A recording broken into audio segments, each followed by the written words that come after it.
وعلى آله وأصحابه ومن تبعهم بإحسان إلى يوم الدين.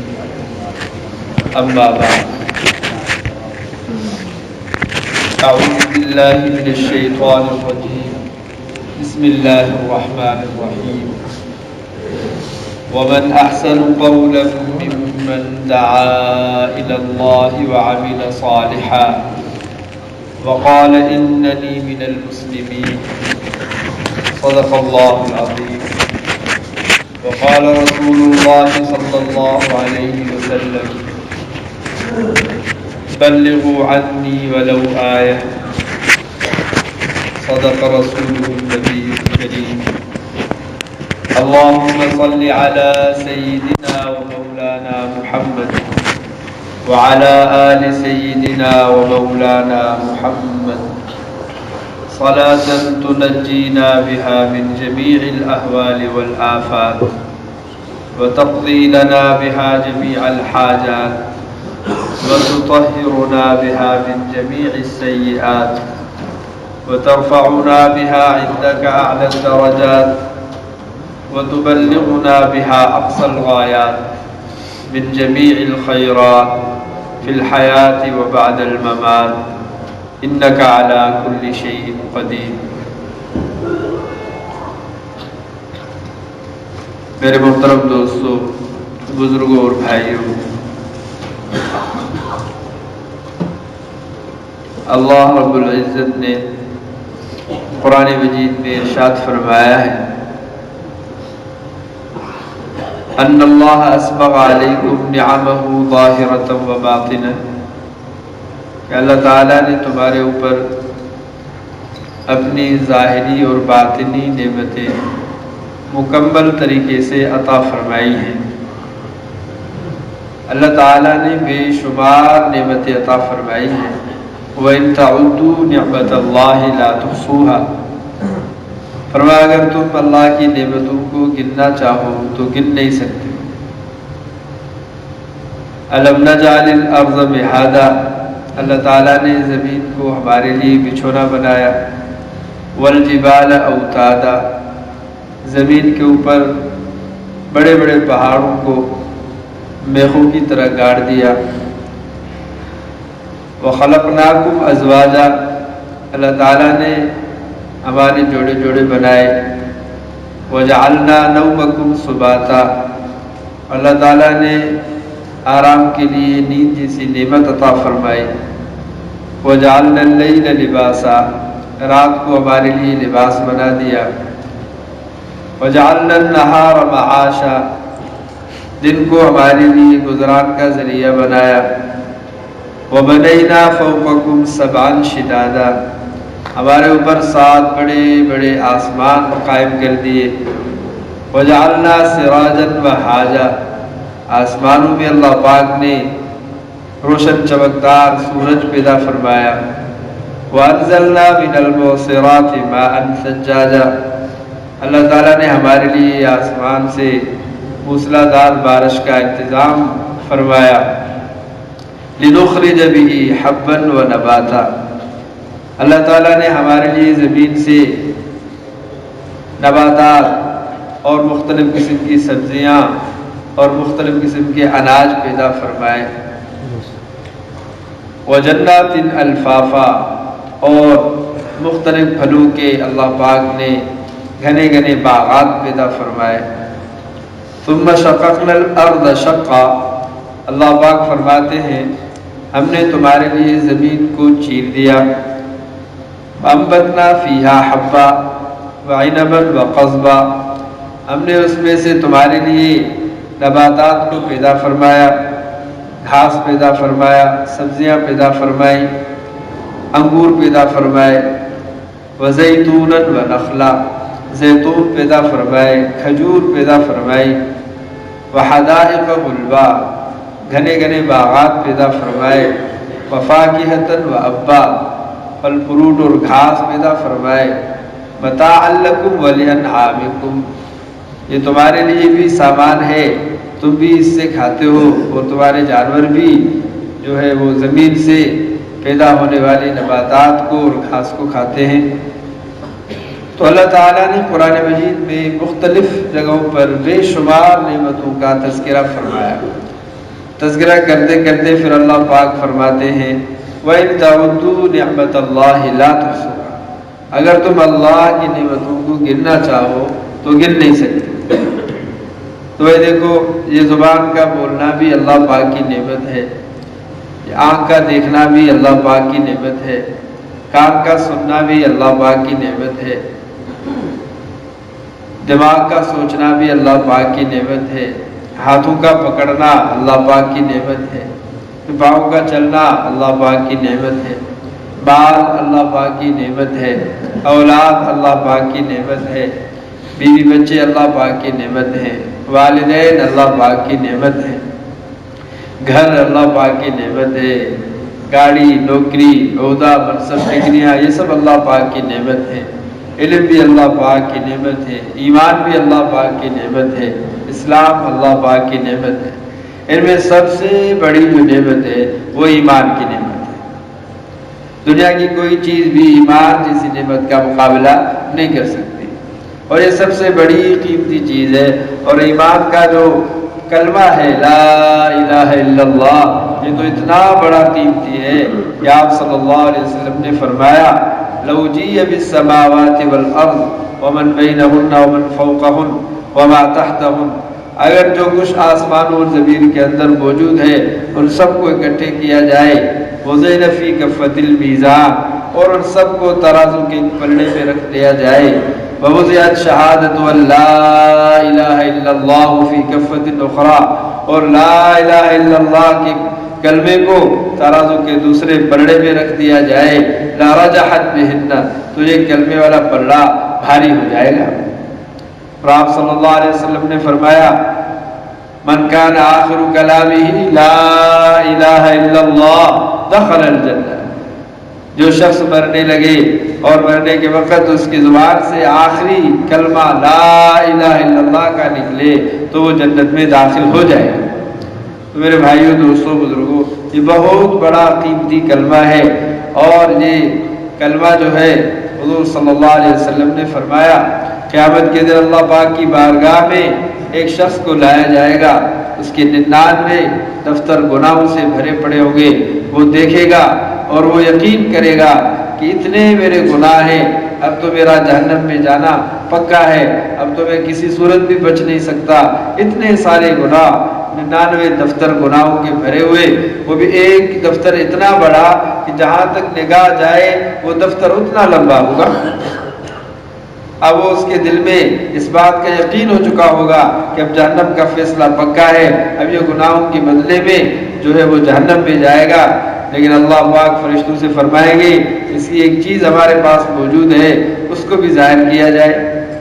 تو وہ فرشتے جو ہے وہ اس کو لے آئیں گے، ایک کاغذ کا ٹکڑا ہوگا، اس پہ لکھا ہوگا لا الہ الا اللہ. اب جب اس کو تولا جائے گا تو یہ لا الہ الا اللہ کا جو ہے کلمہ یہ بھاری ہو جائے گا، اور اس لا الہ الا اللہ کی برکت سے اللہ پاک اس کے تمام گناہوں کو بخش دیں گے اور اسے جنت میں داخل فرمائیں گے. تو یہ ایمان کا کلمہ ہے. فرمایا کہ ایمان سب سے قیمتی چیز ہے، اور وہ اللہ پاک نے ہمیں مفت میں عطا فرما دی ہے.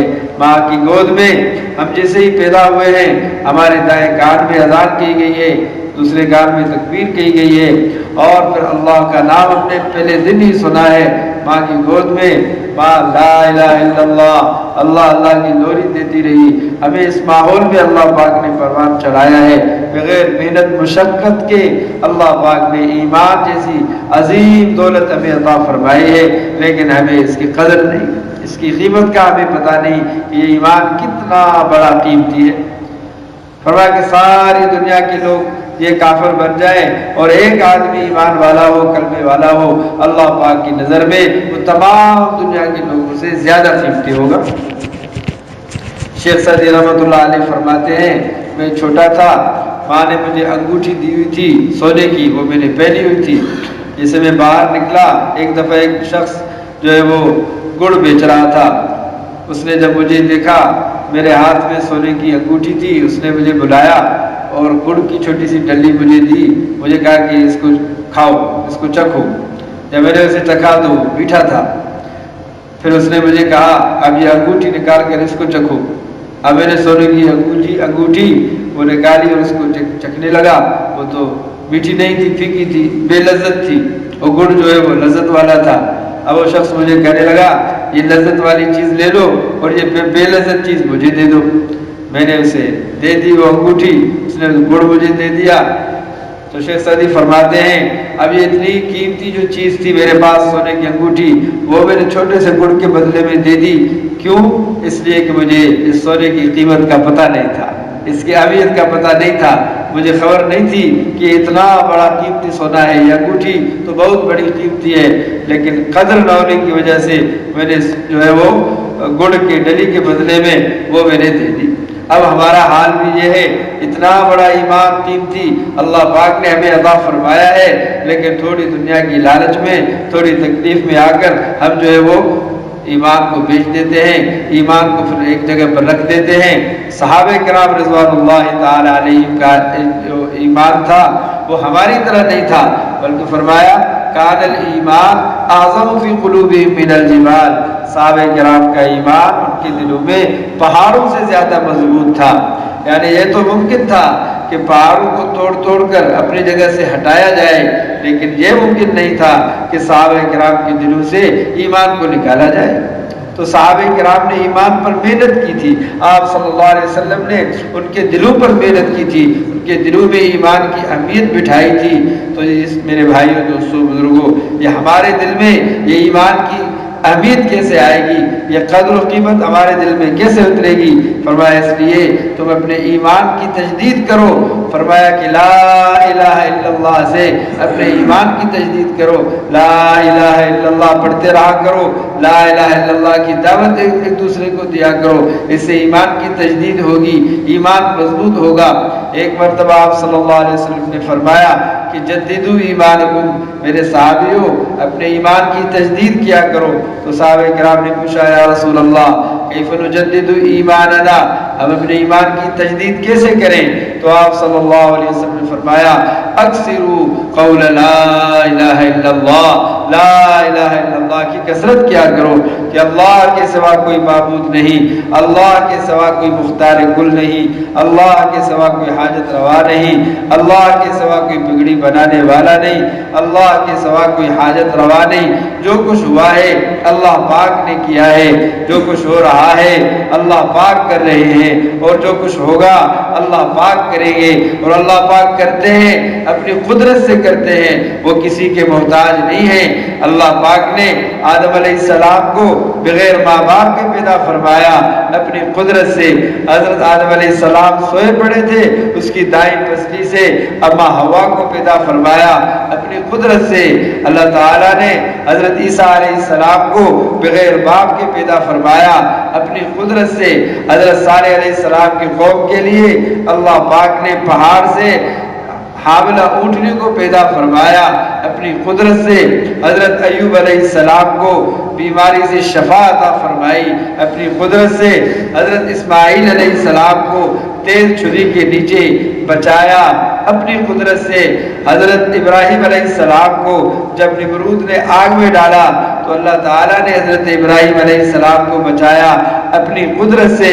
اللہ تعالیٰ نے حضرت موسیٰ علیہ السلام کو اور اس کے قوم کو دریائے قلزم سے بچایا اپنی قدرت سے.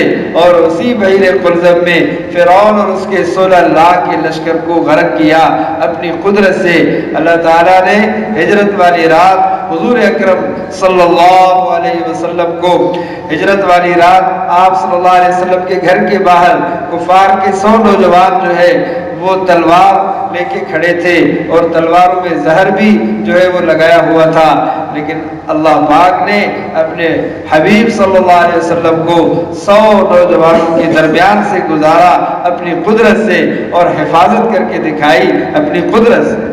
تو میرے بھائیوں دوستوں بزرگوں، اللہ پاک جو کچھ کرتے ہیں وہ اپنی قدرت سے کرتے ہیں، وہ کسی کے محتاج نہیں ہیں. لا الہ الا اللہ وحدہ، اللہ پاک اکیلے ہیں. لیس معہ الہ یخشا، اس کے ساتھ کوئی دوسرا معبود نہیں جس سے ڈرا جائے. ولا رب یرجا، کوئی دوسرا رب نہیں جس سے امید رکھی جائے. ولا حاجب یرشا، اس کا کوئی منشی یا دربان نہیں جس کو رشوت دے کر کے اپنا کام چلایا جائے۔ لا یحتاج الی شیء، وہ کسی کا محتاج نہیں ہے۔ لا یستعین بشیء، وہ کسی سے مدد نہیں مانگتا۔ لا ینفعہ شیء، سارے مل کر اسے نفع نہیں دے سکتے۔ لا یضرہ شیء، سارے مل کر اسے نقصان نہیں پہنچا سکتے۔ ما کان اللہ لیعجزہ من شیء، کائنات والے سارے مل جائیں اپنا کام زبردستی اللہ پاک سے کروا نہیں سکتے۔ وہ اکیلا خالق ہے، مالک ہے، تنے تنہا اس دنیا کو اللہ پاک نے پیدا فرمایا ہے، اور اللہ پاک نے جب چاہا پیدا فرمایا، اور جتنا چاہے گا اس دنیا کو باقی رکھے گا، اور جب چاہے گا اللہ پاک اس دنیا کے نظام کو ختم کر دے گا۔ کل من علیہا فان، اس دنیا میں جو کچھ بھی ہے وہ فنا ہو جائے گا، وہ ختم ہو جائے گا۔ وَيَبْقَى وَجْهُ رَبِّكَ ذُو الْجَلَالِ وَالْإِكْرَامِ، اکیلا اللہ کا نام باقی رہے گا، اللہ پاک کی ذات باقی رہے گی۔ سب سے پہلے اللہ پاک تھے اور سب سے آخر میں بھی اللہ پاک رہیں گے۔ ہم تو اللہ پاک کے بندے ہیں، ہم تو اللہ پاک کی مخلوق ہیں، ہم تو اللہ پاک کے محتاج ہیں۔ ہم تو اس دنیا میں اپنی مرضی سے پیدا بھی نہیں ہوئے، ہم تو اس دنیا میں اپنی مرضی سے زندہ بھی نہیں ہیں، اور ہم تو اس دنیا سے اپنی مرضی سے جائیں گے بھی نہیں۔ اللہ پاک نے چاہا ہے تو ہم پیدا ہوئے ہیں، اللہ پاک نے چاہا ہے تو ہم زندہ ہیں، اور جب اللہ پاک چاہیں گے ہم مر جائیں گے۔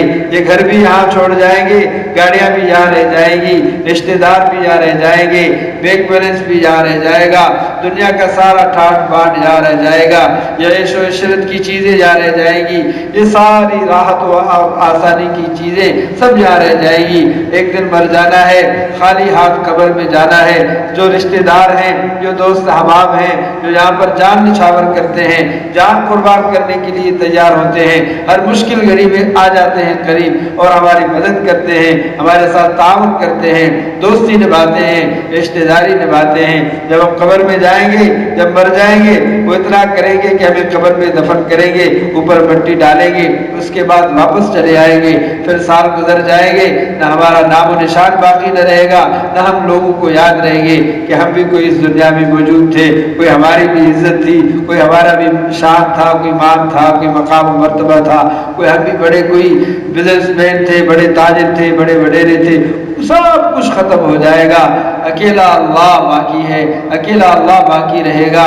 تو میرے بھائیوں، دوستوں، بزرگوں، اصل تو زندگی وہی ہے جو ہمارے مرنے کے بعد شروع ہوتی ہے، جو قبر میں جانے کے بعد شروع ہوتی ہے۔ اس زندگی کی تیاری کے لیے اللہ پاک نے ہمیں یہ زندگی عطا فرمائی ہے۔ یہ زندگی اللہ پاک نے کھیل کود کے لیے عطا نہیں فرمائی، لو لعب کے لیے عطا نہیں فرمائی، یہاں کی دنیا کی چیزوں کو حاصل کرنے کے لیے، دنیا کی محنت کرنے کے لیے اللہ پاک نے یہ زندگی عطا نہیں فرمائی، بلکہ اس زندگی کو اللہ پاک نے اس لیے ہمیں عطا فرمایا ہے کہ ہم اس زندگی میں آخرت کی تیاری کریں۔ فرمایا الدنیا مزرعۃ الآخرہ، دنیا آخرت کی کھیتی ہے، یہاں جو آپ بو گے آخرت میں جو ہے آپ کو وہی چیز ملے گی۔ فرمایا یہاں اگر نیک اعمال کرو گے تو آخرت میں جنت ملے گی، اللہ پاک کی رضا ملے گی، اگر یہاں پر نیک اعمال نہیں ہے تو آخرت میں اللہ پاک کی ناراضگی ملے گی اور جہنم کا داخلہ ملے گا۔ تو میرے بھائیوں، دوستوں، بزرگوں، یہ دنیا کی زندگی ہے، اس کو کھیل کود میں صرف نہیں کرنا بلکہ آخرت کی تیاری کرنی ہے۔ وہ آخرت کی تیاری تو ایمان عمل کے ساتھ ہوگی، وہ تو ہوگی ایمان عمل کے ساتھ، اور ایمان جو ہے اللہ پاک کی ذات پر ایمان لے آنا، اللہ پاک کی ذات پر یقین کرنا، اللہ پاک کے وعدوں پر یقین کرنا، آپ صلی اللہ علیہ وسلم کی رسالت پر ایمان لے آنا، اور جتنی بھی ایمان کی تقاضائیں ہیں ان سارے تقاضاؤں کو پورا کرنا۔ اس کے لیے اللہ پاک نے یہ دنیاوی زندگی عطا فرمائی ہے، اور یہ سارا غیب پر ایمان ہے۔ ایک قصہ بہت مشہور ہے، ہارون رشید ایک بادشاہ گزرا ہے، اس کے زمانے میں ایک مجذوب، ایک فقیر، ایک اللہ والا بہلول جس کا نام تھا، وہ رہتا تھا۔ ایک دن ہارون رشید اپنی اہلیہ بیگم زبیدہ کے ساتھ دریا کے کنارے ٹہلنے کے لیے چلا گیا۔ وہ جو اس کی اہلیہ تھی بیگم زبیدہ، وہ بڑی اللہ والی تھی۔ اس نے اس زمانے میں اپنے محل میں 1000 خادمائیں رکھی ہوئی تھی جو ساری کی ساری قرآن پاک کی حافظہ تھی، اور ان کی شفٹیں بنائی ہوئی تھی کہ ہر وقت جو ہے اس کے گھر میں قرآن پاک کی تلاوت ہوتی رہتی تھی. 24 گھنٹے میں 1 منٹ کے لیے بھی اس کے محل میں قرآن پاک کی تلاوت بند نہیں ہوتی تھی. اس کا گھر قرآن پاک کا ایک گلشن محسوس ہوتا تھا. وہ بھی اس کے ساتھ دریا کے کنارے ٹہل رہی تھی. آگے آگے ہارون رشید جا رہے تھے تو دیکھا کہ جو ہے بہلول وہاں پر بیٹھا ہوا ہے دریا کے کنارے اور ریت کے گھر بنا رہا ہے. تو بادشاہ نے پوچھا کہ بہلول کیا کر رہے ہو؟ کہنے لگا ریت کے گھر بنا رہا ہوں. بادشاہ نے پوچھا کیوں بنا رہے ہو؟ کہنے لگا مجھ سے جو یہ گھر خرید کرے گا میں اللہ پاک سے دعا کروں گا کہ اللہ پاک اسے جنت میں گھر عطا فرمائے. تو بادشاہ نے کہا کہ اس گھر کی قیمت کیا ہے؟ کہنے لگا 1 دینار. تو بادشاہ نے کہا یہ فقیر ہے, یہ تو ویسے ہی اپنی بات کر رہا ہے, 1 دینار میں بھی کوئی جنت میں گھر ملے گا؟ بادشاہ نے اس کی بات پر توجہ نہیں دی, آگے چلا گیا. پیچھے اس کی اہلیہ آ رہی تھی اور اس نے پوچھا بہلول کیا کر رہے ہو؟ کہنے لگا گھر بنا رہا ہوں, ریت کے گھر بنا رہا ہوں. کیوں بنا رہے ہو؟ کہنے لگا جو شخص مجھ سے یہ گھر خریدے گا میں اللہ سے دعا کروں گا اللہ پاک اس کے لیے جنت میں گھر بنائے گا. تو اس نے کہا اس کی کیا قیمت ہے؟ بہلول نے کہا 1 دینار. ملکہ زبیدہ نے بیگم زبیدہ نے اسے 1 دینار دیا اور اسے کہا کہ میرے لیے دعا کرنا اللہ میرے لیے جنت میں گھر بنائے. رات ہوئی, ہارون رشید سو گیا تو نیند میں دیکھنے لگا کہ جنت کا نظارہ کر رہا ہے, آبشاریں دیکھ رہا ہے, پھل پھول دیکھ رہا ہے, بڑی حسین جنت دیکھ رہا ہے, بڑے بڑے خوبصورت محل ہے اور اس میں ایک سرخ یاقوت کا محل دیکھ رہا ہے اور اس کے بعد نام لگا ہوا ہے اس کی اہلیہ کا کہ یہ جو ہے ملکہ زبیدہ کا محل ہے. تو اس نے کہا یہ تو میری اہلیہ کا محل ہے, میں اندر جاؤں دیکھوں. جب اندر جانے کا ارادہ کیا تو دربان نے روک دیا. دربان نے کہا بھی کہاں جا رہے ہو؟ کہنے لگا اندر جا رہا ہوں. کیوں جا رہے ہو؟ کہ میری اہلیہ کا گھر ہے اندر سے دیکھوں گا. کہنے لگا آپ کو اجازت نہیں ہے, یہاں کا قانون دوسرا ہے, جس کا نام لگا ہوا ہے اسی کو اندر جانے کی اجازت ہے. دربان نے اس کو پیچھے ہٹایا, اس کی آنکھ کھل گئی, یہ سمجھ گیا کہ میری اہلیہ نے بہلول کو 1 دینار دیا ہوگا, اس سے دعا کروائی ہوگی اور بہلول کی دعا اللہ پاک نے میری اہلیہ کے حق میں قبول فرمائی ہوگی, اس کے لیے جنت میں گھر بن گیا ہے. اب یہ پریشان, اس کی نیند ختم ہو گئی ہے. اب یہ سوچ رہا ہے کہ شام کو پھر میں جو ہے دوبارہ دریا کے کنارے جاؤں گا اور بہلول سے کہوں گا مجھے بھی ایک گھر دے دے. شام ہوئی, دریا کے کنارے گیا, وہاں دیکھا تو بہلول وہاں آج بھی گھر بنا رہا تھا. بادشاہ نے پوچھا بہلول کیا کر رہے ہو؟ کہنے لگا گھر بنا رہا ہوں. میں کیوں بنا رہے ہو؟ کہنے لگا جو شخص مجھ سے یہ گھر خریدے گا میں اللہ سے دعا کروں گا اللہ پاک اس کے لیے جنت میں گھر بنائے گا. تو بہلول نے کہا اس کی قیمت کیا ہے؟ بادشاہ نے کہا بہلول کو کہ اس گھر کی قیمت کیا ہے؟ بہلول نے کہا پوری دنیا کی بادشاہی. بادشاہ کہنے لگا کل تو تم 1 دینار میں گھر دے رہے تھے اور آج اس کی قیمت پوری دنیا کی بادشاہی. بہلول نے کہا بادشاہ سلامت, کل بن دیکھے کا سودا تھا, آج تم دیکھ کے آئے ہو, اس لیے جو ہے آج اس کی قیمت پوری دنیا کی بادشاہی. تو بھائی ہمارا جو ایمان ہے یہ بن دیکھے کا ایمان ہے اور یہ ایمان اللہ پاک کو بہت زیادہ محبوب ہے. ایک مرتبہ حضور صلی اللہ علیہ وسلم نے صحابہ کرام کی مجلس میں صحابہ کرام سے سوال فرمایا میرے صحابیوں بتاؤ کہ سب سے عجیب ایمان کس کا ہے؟ صحابہ کرام نے عرض کیا یا رسول اللہ سب سے عجیب ایمان تو فرشتوں کا ہے. آپ صلی اللہ علیہ وسلم نے فرمایا فرشتوں کا ایمان عجیب نہیں ہے کیونکہ وہ فرشتے ہیں, وہ گناہ بھی نہیں کرتے ہیں, گناہوں سے دور رہتے ہیں اور جناب وہ نور سے بھرے ہوئے ہیں, وہ عرش کے اوپر کے جہاد کو دیکھتے ہیں, وہ بھی ایمان نہیں لائیں گے تو اور کون لائے گا؟ صحابہ کرام نے عرض کیا یا رسول اللہ صلی اللہ علیہ وسلم پھر تو انبیاء کرام کا ایمان زیادہ عجیب ہے. آپ نے فرمایا انبیاء کرام کا ایمان بھی زیادہ عجیب نہیں ہے کیونکہ ان پر اللہ کی طرف سے وحی اترتی ہے, جبریل علیہ السلام ان کے پاس تشریف لاتے ہیں اور اللہ پاک انہیں معجزات عطا فرماتے ہیں. اگر وہ بھی ایمان نہیں لے آئیں گے تو اور کون ایمان لائے گا؟ تو صحابہ کرام نے عرض کیا یا رسول اللہ صلی اللہ علیہ وسلم پھر تو ہمارا ایمان عجیب ہے۔ آپ نے فرمایا میرے صحابیوں تمہارا ایمان بھی عجیب نہیں ہے کہ تم نے میرا دیدار کیا ہے، قرآن کی آیتیں نازل ہوتی ہیں تم دیکھتے ہو، فرشتے کو اترتے ہوئے تم دیکھتے ہو، اللہ پاک کی مدد اپنے آنکھوں سے اترتے ہوئے دیکھتے ہو، اگر تم بھی ایمان نہیں لاؤ گے تو اور کون لائے گا؟ تو صحابہ کرام نے عرض کیا یا رسول اللہ صلی اللہ علیہ وسلم پھر تو اللہ اور اس کے رسول ہی بہتر جانتے ہیں کہ سب سے زیادہ عجیب ایمان کس کا ہے۔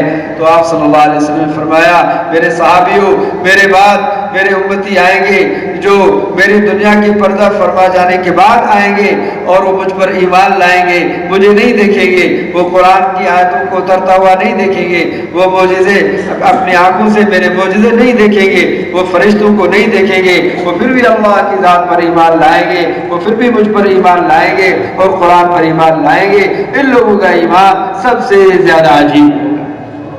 تو میرے بھائیوں دوستوں بزرگوں اللہ پاک کا شکر ہے کہ اللہ پاک نے ہم سب کو ایمان کی دولت عطا فرمائی ہے، ہم اس پر بہت خوش ہو جائیں اور اللہ کا بہت زیادہ شکر ادا کریں کہ اللہ پاک نے اتنی بڑی قیمتی چیز اللہ پاک نے ہمیں عطا فرمائی۔ تو میرے بھائیوں دوستوں بزرگوں ایمان کا یہ کلمہ ہے لا الہ الا اللہ محمد الرسول اللہ۔ جب آدمی کلمہ پڑھ جاتا ہے تو اللہ پاک کے احکام اس کی طرف متوجہ ہوتے ہیں۔ فرمایا سب سے بڑا حکم جو ہے وہ نماز کا ہے۔ آپ صلی اللہ علیہ وسلم نے فرمایا جعلت قرۃ عینی فی الصلاۃ، اللہ تعالیٰ نے نماز کو میری آنکھوں کی ٹھنڈک بنایا ہے۔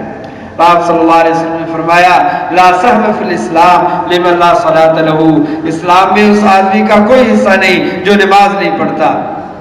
میرے بھائیوں دوستوں بزرگوں آپ صلی اللہ علیہ وسلم نے فرمایا اللہ تعالیٰ نے مجھے حکم فرمایا، اللہ تعالیٰ نے میرے پاس وحی بھیجی اور اللہ تعالیٰ نے فرمایا اے میرے نبی انی افترضت علی امتک 5 صلوات، میں نے تمہاری امت پر 5 نمازوں کو فرض کیا ہے، اگر تمہارا کوئی بھی امتی ان 5 نمازوں کو اہتمام سے پڑھے گا، ان کی حفاظت کرے گا، وقت پر ادا کرے گا تو میں اپنے وعدے سے اسے جنت میں داخل کروں گا۔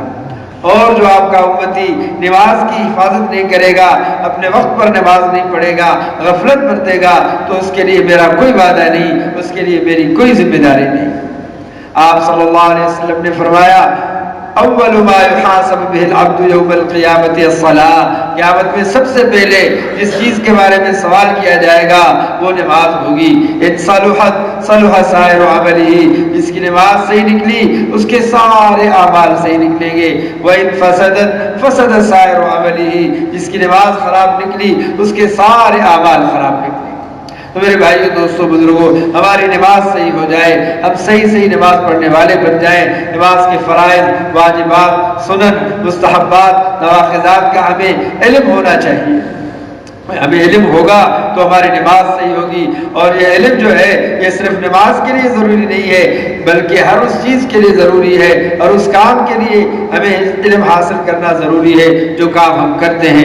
صبح سے لے کر رات کو سونے تک ہم جتنے بھی کام کرتے ہیں، کھانا پینا اٹھنا بیٹھنا بازار جانا کاروبار کرنا تجارت کرنا کھیتی باڑی کرنا جو بھی کام ہے، ان سارے کاموں کو حضور صلی اللہ علیہ وسلم کے طریقوں پر پورا کرنے کے لیے ہمیں علم کی ضرورت ہے۔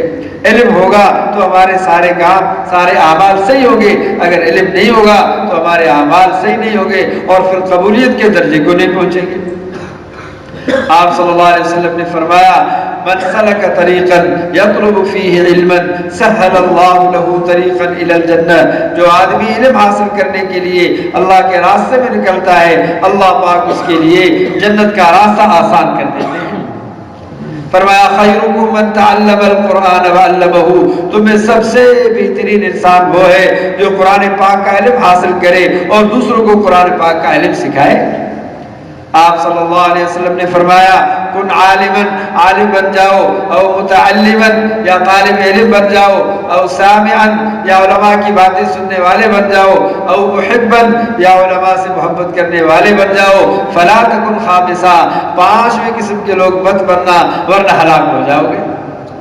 تو میرے بھائیوں دوستوں بزرگوں جب علم ہوگا تو علم کی وجہ سے ہمارے سارے اعمال صحیح ہوں گے اور حضور صلی اللہ علیہ وسلم کے طریقے کے مطابق ہوں گے، اللہ پاک کی بارگاہ میں قبولیت کے درجے کو پہنچیں گے۔ اس کے ساتھ ساتھ ہم اللہ پاک کا ذکر کرنے والے بن جائیں، اٹھتے بیٹھتے گھومتے پھرتے ہر وقت ہم اللہ پاک کو یاد کریں، اللہ پاک کے پیارے پیارے ناموں سے ہم اللہ پاک کا ذکر کریں، صبح 100 مرتبہ تیسرا کلمہ پڑھیں، 100 مرتبہ درود شریف پڑھیں، 100 مرتبہ استغفار کا کلمہ پڑھیں، 300 مرتبہ یہ صبح ہو جائے گا، 300 مرتبہ شام کو۔ فرمایا جو شخص اہتمام کے ساتھ یہ 300 مرتبہ صبح کو یہ ذکر کرے گا اور شام کو یہ 3 تسبیحات پڑھے گا، اللہ پاک اسے ذاکرین میں شمار فرمائے گا۔ اور ذکر پر کیا ملے گا؟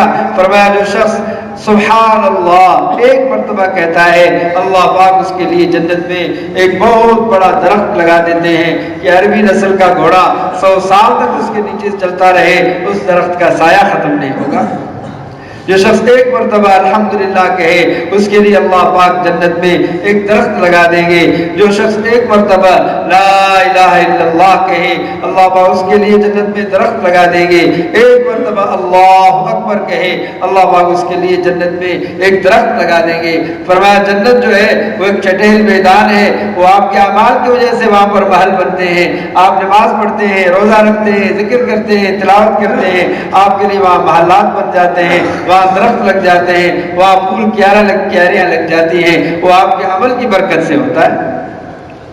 بہت کچھ اللہ پاک نے اپنے ذکر پر عطا فرماتے ہیں۔ تو میرے بھائیو دوستو بزرگوں، ہم ذکر کا اہتمام کریں، خاص طور پر موقع مال کی جو دعائیں ہیں ہم ان کا اہتمام کریں۔ فرمایا کہ موقع مال کی دعائیں، کھانے کے وقت کھانے کی دعا، سونے کے وقت سونے کی دعا، مسجد میں جانے کے وقت مسجد میں داخل ہونے کی دعا، نکلنے کے وقت مسجد سے نکلنے کی دعا، بیت الخلاء میں جانے کے وقت بیت الخلاء میں جانے والی دعا پڑھیں، اس طرح کپڑے پہننے کے وقت دعا، دودھ پینے کے وقت دعا، بازار میں جانے کے وقت دعا، ساری دعائیں ہم پڑھتے رہیں۔ فرمایا جو موقع بہل کی دعائیں ہیں یہ مسنون دعائیں ہیں، اور یہ دعائیں ایسی ہیں کہ آپ صلی اللہ علیہ وسلم نے اپنی زبان مبارک سے ان دعاؤں کو پڑھا ہے، ان دعاؤں نے قبولیت کا راستہ دیکھا ہوا ہے۔ موقع بہل کی دعائیں پڑھیں، یہ بھی ذکر میں شامل ہیں۔ تو میرے بھائیوں دوستوں بزرگوں، اس کے ساتھ ساتھ ہم ایک دوسرے کا اکرام کریں، تمام دنیا کے انسانوں کا اکرام کریں، خاص طور پر مسلمانوں کا، کہ اللہ تعالیٰ کے بندے ہیں، مسلمان ہیں، ان کے دل میں کلمہ ہے جو بہت بڑی دولت ہے۔ مسلمان کی عزت کرنا، اس کا احترام کرنا، اس کا اکرام کرنا، اچھے نام سے اس کو پکارنا اور اس کو ادب کے ساتھ مخاطب ہونا، اور اس کی ضروریات میں، اس کی مشکلات میں اس کے ساتھ تعاون کرنا، اس کی خوشی میں اس کے ساتھ شریک ہونا، اور جب وہ سلام کرے تو اس کو جواب دینا، اور جب دعوت کرے تو اس کو قبول کرنا، جب فوت ہو جائے تو اس کی تدفین اور تجہیز میں جناب حاضر ہونا، اس کے ساتھ شامل ہو جانا، اس کے لیے دعائیں کرنا، یہ ہمارے اوپر ایک دوسرے کے حقوق ہیں۔ جو شخص یہ حقوق ادا کرتا ہے اللہ پاک اس کو پاک صاف کر دیتے ہیں، یہ بالکل پاک صاف ہو جاتا ہے، اس کے ذمہ کسی کا حق باقی نہیں رہتا، پھر اس سے کوئی بھی حقوق العباد کے بارے میں سوال نہیں کیا جائے گا۔ ہم یہ کوشش کریں کہ ہم اپنے بڑوں کے حقوق ادا کریں، وہ ہمارے حقوق ادا نہیں کرتے تو وہ جانے خدا جانے، میں تو اس کا حق ادا کروں۔ فرمایا سل من قطعک، اس کے ساتھ جوڑ جو تجھ سے توڑتا ہے، واطع عمن حربک، اس کو دے جو تجھے نہیں دیتا، واعف عمن ظلمک، اس کو معاف کر جو تیرے ساتھ ظلم کرتا ہے۔ تو میرے بھائیوں دوستوں بزرگوں، ہم ایک دوسرے کے حق ادا کرنے والے بن جائیں۔ یہ ساری دنیا کے جتنے بھی انسان ہیں ان کا ہمارے اوپر حق ہے، ان کی ضروریات کو پورا کرنا، بیماری میں ان کے ساتھ تعاون کرنا، مدد کرنا، پریشانی میں ان کے ساتھ جو ہے خیر خواہی کرنا۔ لیکن سب سے بڑا حق یہ ہے کہ ہمارے وہ مسلمان بھائی جو دین سے دور ہیں، جو قرآن سے دور ہیں، جو مسجد سے دور ہیں، جو اللہ سے دور ہیں، ان کے پاس جانا، ان کی منت سماجت کرنا، انہیں مسجد میں لے آنا، انہیں نماز کے لیے تیار کرنا، انہیں قرآن پاک کی تعلیم دینا، انہیں اللہ سے قریب کرنا۔ ایک مرتبہ حضرت داؤد علیہ السلام نے اللہ پاک سے سوال کیا کہ یا اللہ، آپ کی مخلوق میں سے آپ کو سب سے زیادہ پیارے کون ہیں؟ اللہ پاک نے فرمایا میری مخلوق پہ میرے وہ بندے مجھے سب سے زیادہ پیارے ہیں جو میرے روٹھے ہوئے بندوں کو مجھ سے قریب کرتے ہیں۔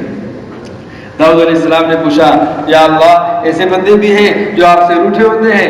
اللہ پاک نے فرمایا ہاں، وہ بندے جو مجھ سے دور ہیں، نفس کے دھوکے میں آ چکے ہیں، شیطان کے بہکاوے میں آ چکے ہیں، اور دنیا میں جو ہے وہ غرق ہو چکے ہیں، وہ جو ہے مجھ سے روٹھے ہوئے ہیں۔ اب ان بندوں کو جو مجھ سے قریب کرے گا وہ سب سے زیادہ مجھے محبوب ہوگا۔ یہ سارے کام ہم نے کرنے ہیں اللہ پاک کی رضا کے لیے، دکھلاوے کے لیے نہیں کرنے، شہرت حاصل کرنے کے لیے نہیں کرنے۔ فرمایا من صام یرائی فقط اشرک، جس نے دکھلاوے کے لیے روزہ رکھا وہ مشرک ہو گیا۔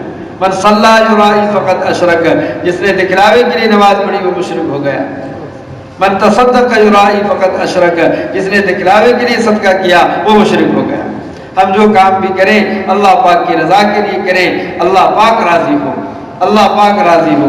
اللہ پاک کی رضا کے لیے جو کام کیا جاتا ہے پھر آدمی اس میں لوگوں کی ملامت نہیں کرتا کہ میں اگر اللہ پاک کے دین کی محنت کروں گا، بستر اٹھاؤں گا، اللہ پاک کے راستے میں نکلوں گا تو لوگ کیا کہیں گے۔ جو اللہ کے لیے کام کرے گا وہ لوگوں کی ملامت کی پرواہ بالکل نہیں کرے گا، وہ اپنا کام کرتا جائے گا۔ آپ صلی اللہ علیہ وسلم نے 13 سال مکہ مکرمہ میں یہی دعوت و تبلیغ کا کام کیا، یہی محنت فرمائی، صحابہ کرام کو تیار کیا، صحابہ کرام کے دل میں اس بات کو بٹھا دیا کہ تمہارا مقصد جو ہے وہ دنیا کمانا نہیں ہے بلکہ دین کی محنت کرنا ہے، دنیا تمہاری ضرورت ہے اور دین تمہارا مقصد ہے۔ صحابہ کرام نے دین کو اپنا مقصد بنایا تھا اور دین کو اپنا مقصد بنا کر وہ دنیا میں پھیر چکے، جن کی برکت سے آج ہمارے اندر دین موجود ہے، اسلام موجود ہے، قرآن موجود ہے۔ یہ پوری دنیا میں جہاں جہاں ہمیں اسلام کی بہار نظر آ رہی ہے یہ صحابہ کرام کی قربانی کی وجہ سے ہے، یہ ان کی محنت کی وجہ سے ہے۔ صحابہ کرام نکل پڑے تھے، آپ صلی اللہ علیہ وسلم کی زبان مبارک سے صحابہ کرام نے دین کی محنت کے فضائل سنے ہوئے تھے، وہ فضائل حاصل کرنے کے لیے وہ نکل پڑے۔ آپ صلی اللہ علیہ وسلم نے فرمایا یوم واحد فی سبیل اللہ خیر من 1000 یوم فیما سواہ، اللہ پاک کے راستے میں ایک دن لگا دینا اپنے گھر میں 1000 دن گزارنے سے افضل ہے۔ آدمی اپنے گھر میں ہوگا، نماز بھی پڑھے گا، ذکر بھی کرے گا، تلاوت بھی کرے گا، لیکن اس کو اتنا زیادہ ثواب نہیں ملے گا اتنا اجر و ثواب اسے اللہ پاک کے راستے میں ایک دن لگانے پر ملے گا۔ ایک دن تو بہت بڑی بات ہے، لیکن آپ صلی اللہ علیہ وسلم نے یوں بھی ارشاد فرمایا لغدوۃ فی سبیل اللہ او روحۃ خیر من الدنیا وما فیہا، کہ اللہ پاک کے راستے میں ایک صبح لگا دینا یا ایک شام لگا دینا یہ دنیا وما فیہا سے بہتر ہے۔ دنیا وما فیہا، یہ دنیا اور جو کچھ دنیا کے اندر موجود ہے، آسمان سے لے کر زمین تک یہ چاروں طرف کی جو دنیا ہے اس کے اندر جتنا سونا موجود ہے، جتنی چاندی موجود ہے، اس کے اندر جتنا پیٹرول ڈیزل موجود ہے، جتنی کانیں اس کے اندر موجود ہے، یہ سمندر ہے، اس کے اندر جو بھی قیمتی چیزیں موجود ہیں وہ ساری اکٹھی کی جائیں، لیکن اللہ پاک کے راستے میں ایک صبح لگا دینا یا ایک شام لگا دینا یہ تمام چیزوں سے بہتر ہے۔ تو میرے بھائیو دوستو بزرگوں، اللہ پاک کے راستے میں نکلنے کے بہت بڑے فضائل ہیں۔ جب آدمی دین کو سیکھنے کے لیے اور دین کی محنت کے لیے، دین کو آگے پھیلانے کے لیے جب آدمی اپنے گھر سے نکلتا ہے تو حدیث شریف میں آتا ہے مَغْبَرَّتْ قَدَمَاهُ فِي سَبِيلِ اللَّهِ، جو آدمی اللہ کے دین کی سربلندی کے لیے، دین کی محنت کے لیے اپنے گھر کو چھوڑتا ہے، گھر والوں کو چھوڑتا ہے، کاروبار کو چھوڑتا ہے، تجارت کو چھوڑتا ہے اور 4 ماہ کے لیے، چلے کے لیے، جتنے بھی کے لیے وہ اللہ کے راستے میں نکل جاتا ہے، آپ صلی اللہ علیہ وسلم فرماتے ہیں جب وہ اللہ کے راستے میں نکلتا ہے اور چلتے ہوئے اس کے جو ہے قدموں میں، پاؤں میں مٹی لگ جاتی ہے، دھول لگ جاتی ہے، گرد و غبار لگ جاتا ہے، اللہ پاک اتنے قدردان ہیں کہ اس گرد و غبار کی وجہ سے اس کے اللہ پاک اس کے اوپر جہنم کی آگ کو حرام کرا دیتے ہیں۔ تو اللہ پاک کے راستے میں نکلنا، اللہ پاک کے دین کے لیے نکلنا یہ کوئی معمولی کام نہیں ہے۔ اسی کام کے لیے، اسی دین کی محنت کے لیے اللہ پاک نے 1,24,000 انبیاء کرام کو بھیجا۔ تمام انبیاء کرام نے یہی دین کی محنت فرمائی۔ فرمایا اگر دین کی محنت سے زیادہ کوئی اور اونچا عمل ہوتا انبیاء کرام کو اللہ پاک وہ عمل عطا فرماتا، اس سے بڑھ کر کوئی اونچا عمل نہیں ہے۔ فرمایا جو دین کی محنت ہے یہ ام الحسنات ہے، الدعوت ام الحسنات، یہ تمام نیکیوں کی جڑ ہے، بنیاد ہے۔ اگر ہم دعوت اللہ کو آپ کریں گے انشاءاللہ اس کی برکت سے پوری دنیا میں پورا دین زندہ ہو جائے گا۔ تو اس کے لیے سارے ساتھی تیار ہیں انشاءاللہ 4 ماہ لگا کر دین کی محنت کو سیکھنا، مقام پر ساری زندگی یہ محنت کرنا، سالانہ 4 ماہ چلے لگانا، مہینے کے روزے لگانا، اپنے مسجد کے پاش اعمال کی جو ہے اس کا اہتمام کرنا۔ تو اس کے لیے سارے ساتھی تیار ہیں انشاءاللہ، تقاضے سنیں انشاءاللہ، اس کے بعد جو ہے وہ دعا۔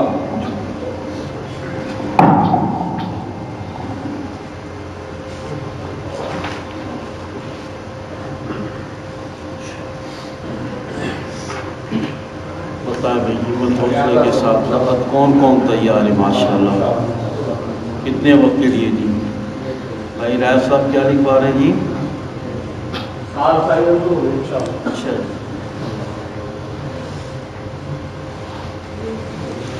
ابا کیا نام بھائی کا؟ بھائی سعید احمد صاحب چلا نقد اللہ پاک بیرو جانیہ سے جماعت کو جی باپ اللہ پاک آسان فرمائے. تشریف رکھیے. عبدالحمید ادا چلے کے لیے اللہ پاک قبول فرمائے. جی ادا ثناء اللہ چلا اللہ پاک قبول فرمائے. جی ادا رحیم داد جی ابا اللہ پاک آسان فرمائے. جی اللہ آسان فرمائے. تشریف رکھیں. جی ابا اللہ پاک قبول فرمائے. اللہ آسان فرمائے. اللہ آسان فرمائے. کب سے 4 مہینے جی؟ اللہ آسان فرمائے. اللہ پاک قبول فرمائے. ہر سال کے 4 مہینے کا بھی ساتھی عزم کر رہے ہیں بھائی انشاءاللہ. اللہ پاک برکت عطا فرمائے. اللہ آسان فرمائے. تشریف رکھیں. اللہ آسان فرمائے. اللہ پاک مدد فرمائے. ہاں اللہ پاک سے مانگنے والے بنے. جو جتنا اللہ پاک سے مانگے گا اپنے آپ کو قبول کرائے گا اللہ پاک اسے توفیق عطا فرمائے گا. اللہ کے راستے کی دعائیں بنی اسرائیل کی نبیوں کی طرح سے اللہ پاک قبول فرماتے ہیں. اب اللہ کے راستے کا خروج وہ پھر اس پر اللہ پاک کو عرض کرنا یا اللہ تو ہر سال کے 4 مہینے کی توفیق عطا فرما دے. جی صحابہ کرام کا جو اوسط خروج نکلتا ہے وہ تقریباً ہر سال کے 4 مہینے بنتے ہیں. کاش اللہ پاک ہمیں اور آپ کو چلتے چلتے آگے بڑھتے بڑھتے ایسی ترتیب نصیب فرمائے جس میں بڑے پیمانے پر اللہ پاک اپنے دین کے کام کا کرنے والا بنائے. کون کون ارادہ کر رہا ہے انشاءاللہ؟ اللہ پاک آسان فرمائے. بس اب اس پر اپنے آپ کو قبول کرانا یہ بہت ضروری ہے. ورنہ پھر تبلیغ کے اندر جو سب سے آسان کام ہے وہ کیا بن رہا ہے؟ وہ بس وہ ماشاءاللہ ہاتھ کا اٹھانا نیچے کرنا یہ تو بہت آسان ہو گیا. لیکن اب اس پر اپنے آپ کو قبول کرانے کے لیے آگے عمل، جیسے کل بھی بتا ماشاءاللہ بیان کے اندر بات آئی کہ دیکھو 3 دفعہ کا صلاۃ الحاجت پڑھ کر اللہ پاک سے اپنے آپ کو قبول کرانا. اب اس کی شکل محترم حاجی عبدالوہاب صاحب بیان فرماتے تھے کیسے کرنا ہے. 2 رکعت نفل پڑھیں گے، دعا مانگیں گے. یہ 1 دفعہ کا عمل ہو گیا. پھر 2 رکعت نفل پڑھیں گے، پھر دعا مانگیں گے. یہ دوسری دفعہ ہو گیا. پھر 2 رکعت نفل پڑھیں گے، پھر دعا مانگیں گے. یہ ہوا 3 دفعہ کا صلاۃ الحاجت کا پڑھنا. کسی بھی کام کے لیے پڑھے گا اللہ پاک اس کا وہ کام کر دے گا. اللہ کے راستے میں نکلنے کے لیے عمل کو اختیار کرے گا اللہ اس کا نکلنا آسان کر دے گا. اللہ اس کے اسباب بنا دے گا. اللہ اسے توفیق عطا فرما دے گا. سب سے پہلے اللہ پاک اس کے دل میں ڈال دے گا. اللہ پاک ہم سب کو اس طرح اللہ سے مانگنے والا بنائے. کریں گے سارے بھائی؟ اللہ ہمیں سعادت نصیب فرمائے. جب تک کہ ہمارا اللہ کے راستے میں بڑے پیمانے پر اللہ کے راستے کا نکلنا، اللہ کے راستے کا خروج اللہ ہم سب کو نصیب فرمائے. اس وقت تک اپنے مقام پر میرے محترم دوست کو اپنے مسجد کا کام، اپنے علاقے کا کام یہ ہم سے رہنے نہ پائے. روزانہ 2.5 گھنٹے کم از کم ہے، کم از کم ہے. کاش اللہ کرے عصر کے بعد تو کسی کام میں، دنیا کے کام میں نہ لگے، پیارے نبی صلی اللہ علیہ وسلم کے مبارک کام میں لگے. عصر سے لے کر عشاء تک کا وقت ہمارا بس کاش اللہ کرے دعوت کے لیے، دعوت کے لیے. دعوت اوروں کو دیں گے اللہ عمل والا ہمیں بنائے گا. ایک ایک کی منت سماجت کریں گے، عمل کی توفیق اللہ ہمیں عطا کرے گا. 6 نمبر میں دعوت دیں گے، 6 نمبر ہمارے اپنے اندر آئیں گے. آخری نمبر میں لوگوں کا جذبہ بنائیں گے، اپنا بنے گا. قربانی پر اٹھائیں گے، خود قربانی والا بنے گا. دیر دور کے لیے لوگوں کو تیار کریں گے، اللہ ہمیں دیر دور کے لیے نکلنے والا بنائے گا. کاش اللہ کرے یہ روزانہ کا عمل ہمارے ہاتھ سے نہ جائے. کم از کم نیکی کو اللہ پاک 10 گنا بڑھاتے ہیں. لگیں گے 2.5 گھنٹے 10 گنا بڑھ کر گویا کہ پورا دن پوری رات اللہ کے دین کے کام میں لگایا, اللہ پاک ایسا اجر عطا فرمائے. اچھا بھائی خدا نخواستہ کسی کے 2.5 گھنٹے رہ گئے, اب اس کا کتنا نقصان ہوا؟ گویا کہ اس کا پورا دن دین کے کام میں لگنے کے اعتبار سے جو اجر ملتا وہ سارا اس سے رہ گیا. یہ ہے آخرت کا نقصان. آج کے دن میں جتنا دنیا کے اندر کام دین کے اعتبار سے اس میں میرا حصہ لگتا, میں آج اس سے محروم ہو گیا. اللہ, یہ ہے نقصان. اللہ ہمیں آخرت کے نقصان سے بچائے, آخرت کو سامنے رکھ کر اللہ پاک چلنے والا بنائے. جس دن عمل جو رہ جائے اس پر بندہ ایسی توبہ کرے, یا اللہ میرے اس گناہ کو معاف کر دے جس کی وجہ سے یہ عمل مجھ سے گیا ہے, میں محروم کیا گیا ہوں. وہ جب توبہ کرے گا, توبہ کرنے والے کی گناہوں کو اللہ معاف کرتا ہے. اللہ پاک اس کو اس کی توبہ پر اللہ پاک اگلے دن دوبارہ عمل کا کرنے والا بنا دے. خدا نہ خواستہ بعض اوقات وہی گناہ اسے ہمیشہ کے لیے عمل سے محروم کرا دیتا ہے. کوئی نہ کوئی غلطی ہوتی ہے جس کی وجہ سے کام سے اللہ پاک محروم فرماتے ہیں. فکر ہو ہمیں اس بات کی کہ عمل کہیں رہ تو نہیں رہا, عمل کہیں چھوٹ تو نہیں رہا, عمومی گشت رہنے نہ پائے. بیرونی گشت سب کو ساتھ لے کر کرنا ہے.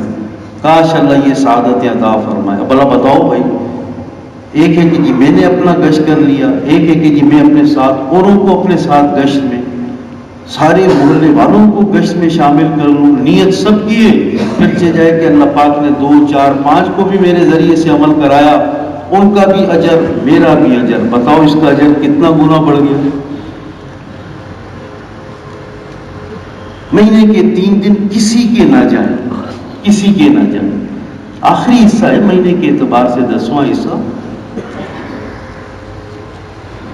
اوروں کو تیار کر رہا ہے, جماعت پوری بنا رہا ہے. آج 3 دن کی جماعت بنا رہا ہے, آگے اللہ پاک اس کو چلے کی جماعتیں نکالنے کا ڈھنگ عطا کرے گا, حوصلہ عطا کرے گا, ہمت عطا کرے گا. خدا نہ خواستہ, خدا نہ خواستہ اب جب خود اندازہ لگاؤ 3 دن اپنے نہ ہوں گے تو جماعت کیا بنائے گا. جب 3 دن کی جماعت نہ نکالے گا تو آگے بڑی جماعتیں نکالنے کا کے اعتبار سے کس طرح استعمال ہوگا. اللہ پاک سعادت عطا فرما دے. صرف اپنا ہی سیروزہ نہیں, پورے محلے والوں کا سیروزہ وصول کرنے کی نیت ہو. دعوت سب کو دیں گے, توفیق اللہ دیں گے. پھر جتنا بھی کام ہو جائے اللہ کا شکر ادا کریں, جو نہ ہو سکے اس کی فکر کرتے کریں گے سارے بھائی انشاءاللہ.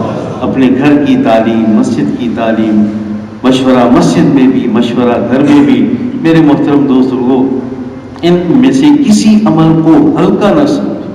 اب اللہ بتاؤ خدا نہ خواستہ گھر کی تعلیم کا رہ جانا, وہ گھر کی عورتیں بیچاری اللہ کبھی بیٹی بن کر خدمت, کبھی بیوی بن کر خدمت, کبھی ماں بن کر خدمت, کبھی بہن بن کر خدمت. ساری زندگی وہ کپڑے دھو رہی ہیں, وہ گانے پکا رہی ہیں, وہ گھر کی صفائیاں, وہ بچوں کا پالنا. خدا نہ خواستہ تعلیم نہیں ہے اور اعمال سے محرومی ہے, احکامات سے محرومی ہے, جہنم کا پکا سامان بن رہا ہے. اب بتاؤ کتنی جناب اللہ ناانصافی کی بات ہوگی. خدا نہ خواستہ کہ جو ساری زندگی اس طرح سے خدمت, اور اگر ان کو عمل والا نہ بنایا اور وہ عمل سے دور رہے تو ان کا آخرت کا کتنا نقصان ہو. میں خود بھی محتاج ہوں تعلیم میں بیٹھنے کا. اللہ توفیق عطا فرمائے. جتنے بھی اپنے گھر کے محرم ہیں ان کو ساتھ بٹھانے کا کون کون کرے گا انشاءاللہ تعالی. اللہ پاک سعادت عطا فرمائے. اللہ ہم سب کو آگے بڑھائے, موت تک اللہ پاک استقامت عطا فرمائے. اللہ